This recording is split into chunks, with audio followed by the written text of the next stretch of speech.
السلام علیکم۔ Daily golf Urdu میں خوش آمدید۔ ابوظہبی میں موٹر سائیکل پارکنگ کے لیے 3000 نئی جگہیں متعارف۔ ابوظہبی میں موٹر سائیکلوں کے لیے پارکنگ کی 3000 نئی جگہیں متعارف کرا دی گئی ہیں۔ مقامی میڈیا کے مطابق ابوظہبی میں رہائشیوں کے لیے پارکنگ کی پریشانیوں کو کم کرنے کے لیے موٹر سائیکلوں کے لیے 3000 سے زائد نئی پارکنگ کی جگہیں مختص کی گئی ہیں۔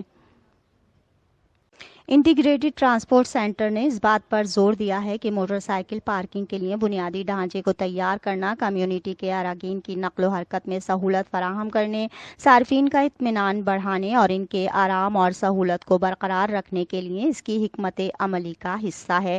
آئی ٹی سی نے کہا کہ یہ پارکنگ لاٹس موٹر سائیکلوں کی بے ترتیب پارکنگ کو کم کرنے اور کمیونٹی کی حفاظت کو بڑھانے میں بھی اہم کردار ادا کرتے ہیں، کیونکہ امارات ابوظہبی میں گزشتہ ماہ کے آخر تک 3025 پارکنگ کی جگہیں مکمل ہو چکی ہیں جو موٹر سائیکلوں کے لیے مختص کی گئی ہیں۔ معلوم ہوا ہے کہ حالیہ برسوں کے دوران دارالحکومت میں موٹر سائیکلوں کی تعداد میں نمایاں اضافہ ہوا ہے، خاص طور پر ڈیلیوری سروسز کے لیے، اور سواروں کو خاص طور پر شہر کے مرکز میں بائک کے لیے پارکنگ کی جگہیں تلاش کرنے میں مشکل پیش آتی ہے۔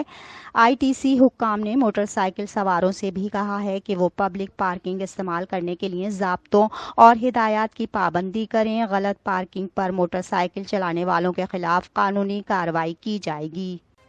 اب تک کے لیے اتنا ہی۔ اگلے بلیٹن تک کے لیے خدا حافظ۔